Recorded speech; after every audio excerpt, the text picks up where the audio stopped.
taking over a boatyard isn't a job, it's a way of life. If you want to be rich, then don't buy a boatyard. If you want to have satisfaction in some of the jobs and the work that you do, then I'd 100% behind you go and have a boatyard.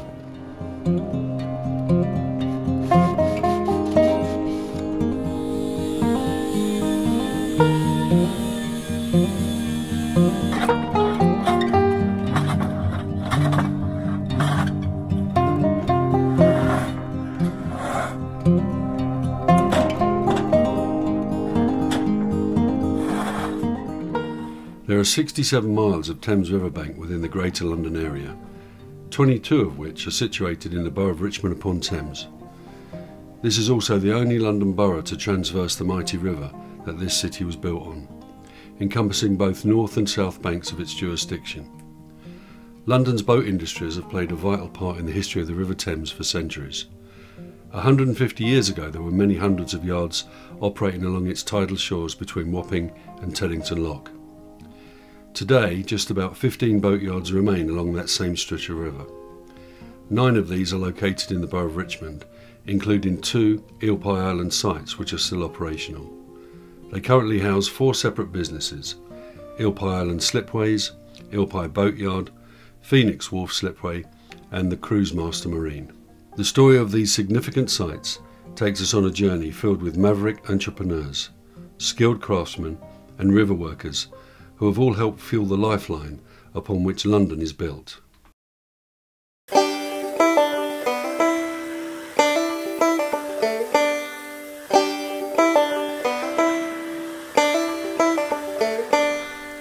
In the early 1890s, Andrew Pears, of Isleworth Soapworks fame, brought the island's hotel and grounds, leasing the kitchen garden area to resident boat builder and renowned electric launch pioneer William Sargent. Sargent had already built electric launches for Pears at his Chiswick yard and had previously collaborated with electric motor inventor Maurice Imish, constructing floating charging stations for use by launch hire fleets at regattas. In 1888 he had designed and built the Viscountess Bury, which at 65 foot was reputedly the world's largest electric passenger vessel of its day. Sargent built a boathouse, workshops, a haulage slipway, and cut a dock in the creek that divided the eastern end of the island. He established the Thames Electric Steam Launch Company and in 1892 was joined a few years later by boat builder Kirby Bowen. In 1893, Andrew Pears introduced the noted inventor and entrepreneur Frederick Sims to Eel Pie Island. Sims was a friend and business partner of Daimler and had come to London with the rights to import and develop Daimler's petrol engines. Sims established Daimler's motor syndicate on Eel Pie Island. The engines were installed in launches built by William Sargent and sold in ever-increasing numbers to enthusiasts the length of the Thames. This collaboration was to play a most significant part in the evolution of British car industry, as the waterborne trials proved the engine's suitability for use on the roads. Sims went on to found the Automobile Club of Great Britain, later the RAC, in 1897. In 1897, Bowen bought the freehold from Pears and the business from Sargent. The two boat builders continued to work together, and in 1899 they designed and built the 56-foot electric launch Enchantress on Eel Pie Island. A testament to their craftsmanship, she is still afloat at Hampton Wick in use as a houseboat. 1904 saw them build Victory, a 100-foot electric-powered vessel capable of accommodating 350 passengers on the Richmond-Hampton Court service. At the end of 1905, Sargent retired. Within a year, cash flow problems forced the company into liquidation, and the site was put up for sale.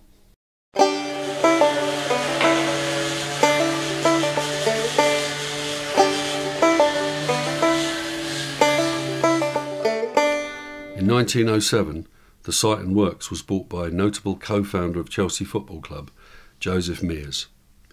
He became a significant Richmond property owner and entrepreneur, with interests in much of West London's leisure industry, running cinemas, motor coaches and Thames pleasure launches.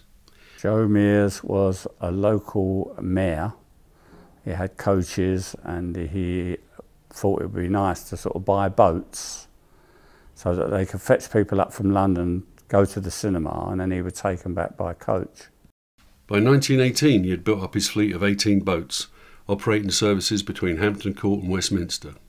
Some of the Mears boats can still be seen today. Next time you see the Hurlingham, Connaught or Viscount cruise past, take a moment to appreciate that they have been a feature of the Thames for over a century. By 1933, Mears' fleet of up to 30 vessels had become the largest and best known passenger boat service in the whole of London, all managed from Eel Pie Island. The view from Twickenham Embankment would have been a river full of steamboats, with numerous island boatyard workers maintaining the fleet and working the river. The shouts of men and the sounds of hooters would have filled the steamy air as boats were manoeuvred to and from the island each day. Mears' sudden death in 1935 saw the business taken on by his family, but, lacking his driving force, it was soon in decline and on the verge of being sold when World War II broke out.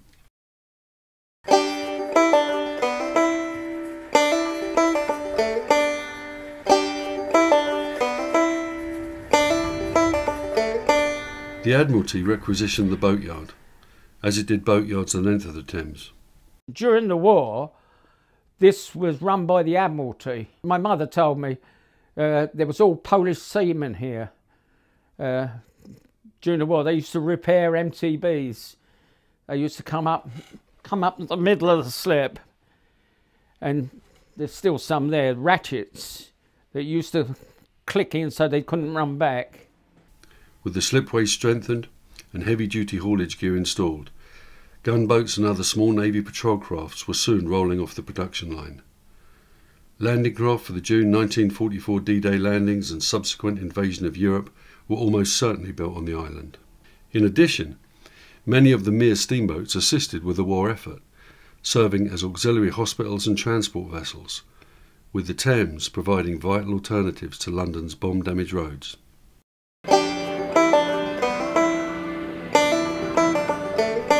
In 1945, brothers Harold and Arthur Green set up Thames Launches Limited, taking over the boatyard and its fleet. Post-war Britain, however, was a changing place, with new forms of entertainment on offer. Boat trips on the Thames were no longer drawing the same crowds as before. Despite carrying nearly half of London's annual 2.5 million river passengers, Thames Launches was still forced to reduce its fleet.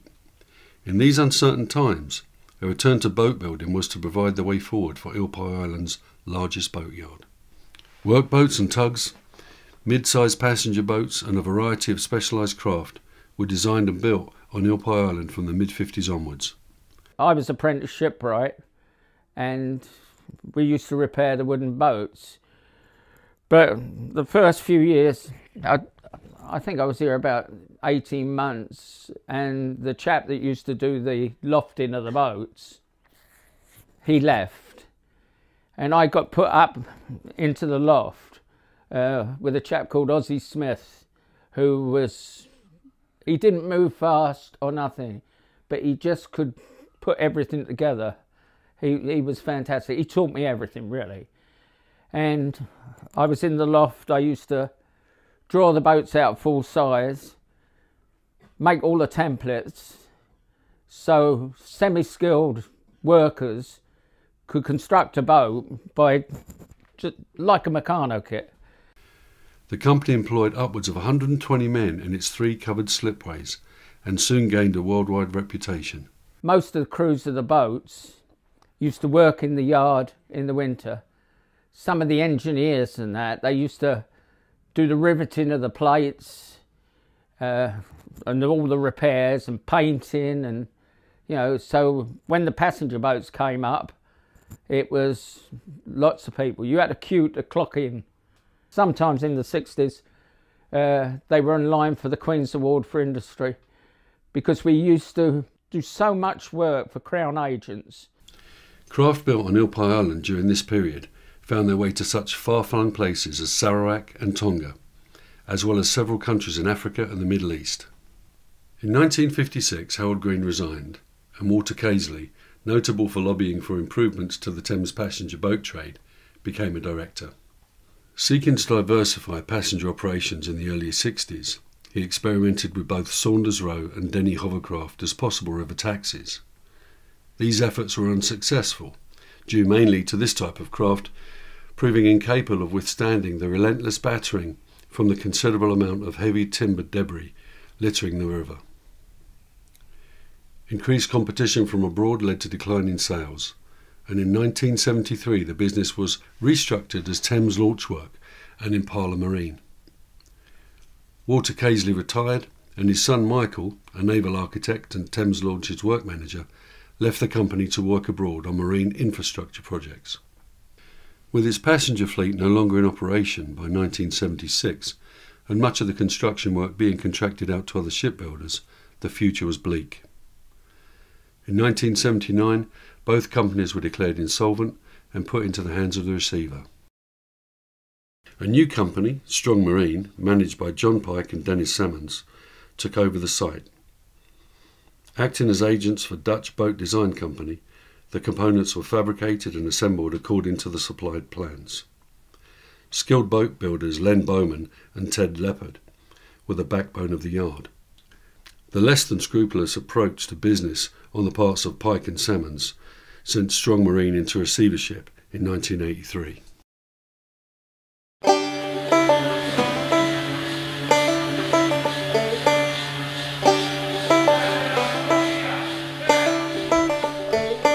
In 1983 brought big changes to Eel Pie Island's largest boatyard site. Supported by the guarantee of work from Thames Cruises, yard employees Len Bowman and Ted Leppard negotiated a successful workers' buyout of the two main slipways and accompanying machine shops. Under the new name of Eel Pie Island Slipways, they continued to provide a full maintenance and repair service for the larger vessels using the Thames. Meanwhile, the colourfully eccentric Henry Gaskell bought the remainder of the site with the help of boating enthusiast John Stork and established Eel Pie Marine Centre. The yard provided facilities such as moorings, a dry dock and hard standing for maintenance and repair work for all manner of boat building and restoration projects. A number of historic craft were restored, and new builds included two impressive 40-foot catamarans. Gaskell also rented affordable workshop spaces to artists, craft workers and business start-ups. Some 60-plus artisans made Eel Pie Marine Centre their base. Big wooden building there, the big frame of the boatyard, had a rabbit run of little studios in it, which lots of young people were trying to have a kind of artistic bohemian life. And then underneath in the shed there were wooden boats. The slipway had a guy called Howard, pipe smoking, eccentric, ex-Royal Navy explorer. And he was one of those boat builders who could have, not, I don't mean budget, but he could fix anything. River expertise, vessels and enthusiastic support were willingly provided for spectacular Thames events at venues such as the South Bank, Richmond Riverside and Brentford's Waterman's Arts Centre. Then, on the night of November the 3rd, 1996, a devastating fire broke out, destroying boats, the boat shed, workshops, arts and crafts studios and upper floor offices. The parts of the Eel Pie Marine Centre which survived the fire, namely the dry dock, moorings, some workshops and a small amount of hard standing, were eventually bought by the Montgomery Smith family and partners to trade as Eel Pie Boatyard. After the fire, us and two other people managed to buy the part of the boat marine centre that hadn't burnt down, basically. So nobody who hadn't already been displaced by the fire had to subsequently be displaced. A civil engineer, lifelong sailor and boat enthusiast, Mark Montgomery Smith, is a well-known figure on the Thames, providing all the usual boatyard services, as well as help with all manner of events, such as the Great River Race, piling, pontoon installation, boat deliveries, tug towage, and vital river rescue service are among the many services provided. The burnt-out centre of the site was sold to architect and property developer Henry Harrison, and in November 2000, planning approval was granted for a scheme retaining it primarily as a boatyard, but with a workshop and a studio building included. However, subsequent planning decisions resulted in an office and studio complex in place of the former boatyard, albeit with its historic slipway facility partially restored and once again in use.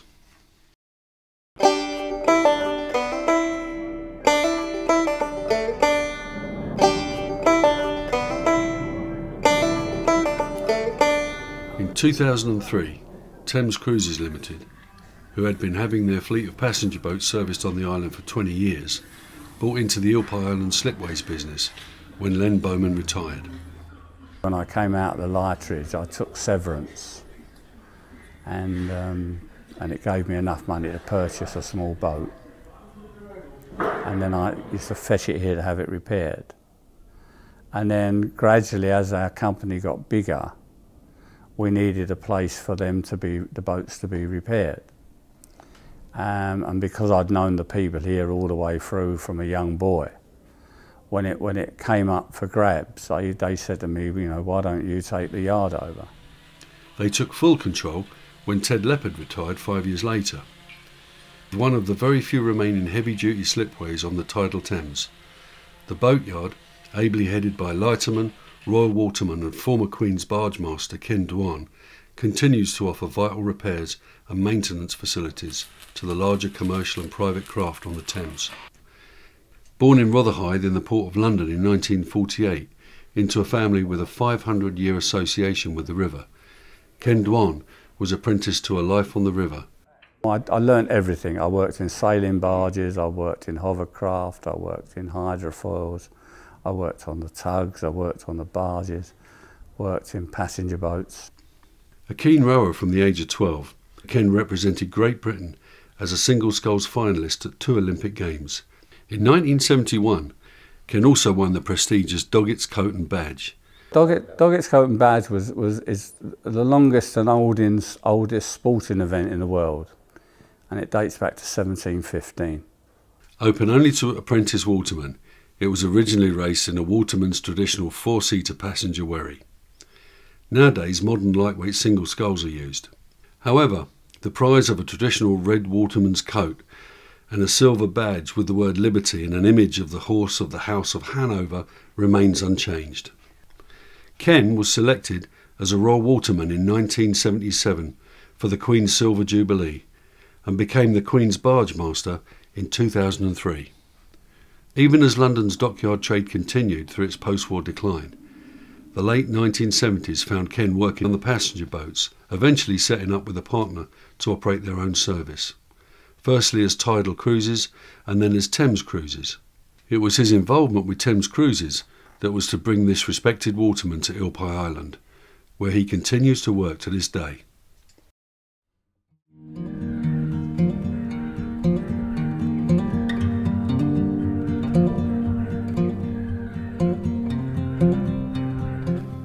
The land between Twickenham Rowing Club and the old ferry steps, which are just visible under Eel Pie Island Bridge, was used by various boat builders from the turn of the 20th century onwards. In 1905, Charlie Shaw, who operated a hire boat business on the embankment, as well as the ferry to the island, established a boat repair shed next to the bridge. 5 years later, he was joined by fellow watermen and boat builders Walter Hamilton and his son Charles, who built their boat shed alongside. Charlie Shaw, described as a man of large heart, ever ready to do a good turn where he could, was a generous and popular waterman. He was famous locally for sponsoring and organising the annual Twickenham Boys and Girls Regatta and Water Carnival, which ran from 1894 until the start of World War II. Moving further downstream in the direction of Richmond, a large boat shed was built and used by local skiff builder A.C. Haynes from about 1915, until it was sold to Joseph Mears in the 1920s as an addition to his steamboat enterprise. From 1947 to 1958, the site was utilised by expanding local enterprise Viking Marine, managed by former Thornycroft boat builder and Fairey Aviation aircraft fitter Harry Buckley. They soon gained a reputation for producing first-rate riveted aluminium alloy dinghies and lifeboats, before moving on to the construction of fiberglass vessels.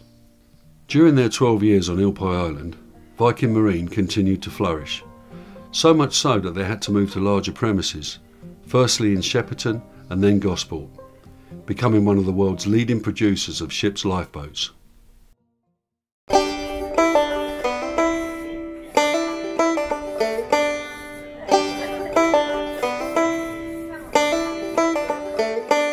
In 1961, Bill Sims and George Sims, unrelated despite their shared surname, joined forces to bring their two ventures, W.E.R. Sims Boats and George Sims Racing Boats, to Eel Pie Island. He provided crafts to assist with the BBC's televising of the Oxford and Cambridge boat race held on the Thames between Putney and Mortlake. George Sims was a third-generation member of the famous Sims boat-building dynasty, renowned for their traditional skills. George was once referred to by the triple Olympic Russian sculling champion Ivanov as the Stradivarius of wooden racing sculls. The Sims family business had been started by George's grandfather in Putney in the late 19th century, before moving to a boathouse at the Rutland Hotel Hammersmith, and then on to Eel Pie Island. Spanning these three generations, the Sims family have the accolade of building the most Oxford and Cambridge 8s, as well as numerous sculls for Olympic-level oarsmen the world over. In 1971, George Sims matched his father and grandfather's achievements in providing 8s for both crews of the Oxford and Cambridge boat race. George died in 1975 and Bill in 1997, after which the business was continued by Bill's son, Andrew, who put his skills into the making of oars, initially fabricating in wood. He later began distributing imported carbon fibre oars. The business moved to the south coast around 2005, successfully operating there until Andrew retired in 2014. The site was eventually sold and redeveloped as a live-work complex and renamed Sid's Quay after Pink Floyd's lead singer and guitarist Syd Barrett. It is now the headquarters of impact protection specialist Tech 21.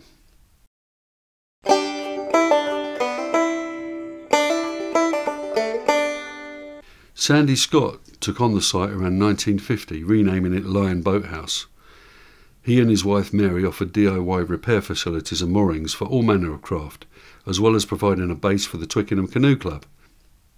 Sandy Scott's was lovely. Sandy lived overhead. The whole downstairs was a boat shed full of small old wooden boats that fitted in the boat shed. Some of them ended up here for a while after it, when it stopped being a boatyard. What was so important was Sandy Scott ran the boatyard, but also he had great knowledge of the river. He had knowledge of, how to move boats, and it's all sort of that kind of, call it riparian knowledge, but it's that knowledge which I think we wanted to keep that going. When we took over, we thought, well, we want people to love the water, we want people to use the water, we want to be able to fix their own boats, we want to do, to make the water still accessible.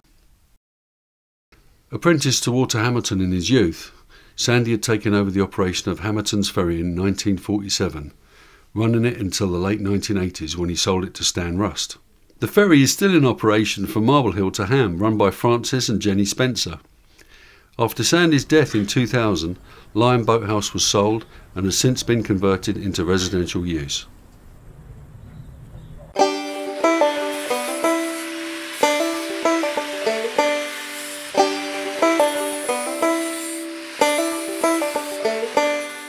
On the Surrey-facing side of the island, there are currently two boatyards, Cruise Master Marine and Ivy Castle.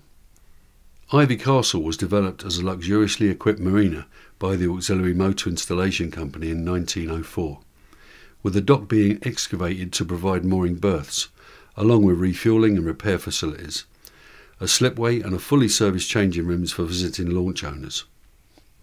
The dock remained in use, gradually evolving from temporary visitor moorings to more permanent houseboat berths. In 1951, the land was sold on to Michael Snapper, along with the Eel Pie Island Hotel. Snapper leased the dock and its slipway to Frank Thornton Glyde, who operated a motorboat day hire business from 1953. His fleet was referred to locally by disgruntled rowers and sailors as the Yellow Perils. Demolition of the long-standing and musically significant Eel Pie Island Hotel in 1971 paved the way for Snapper to redevelop. With planning approval only granted for housing on part of his land, Snapper sold the dock and slipway and adjacent land to Richmond upon Thames Council in 1974.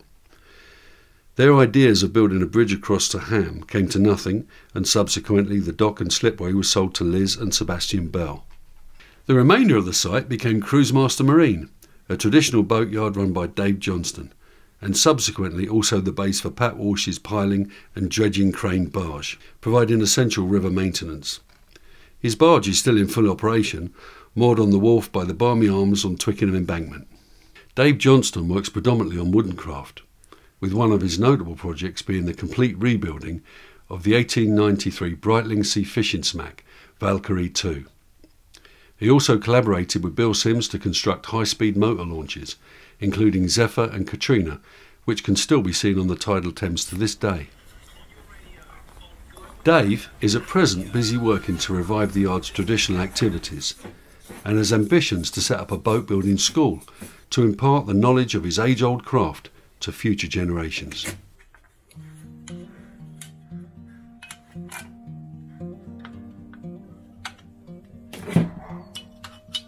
Escalating land prices have put boatyard sites under increased pressure from developers looking to create housing or offices with river views.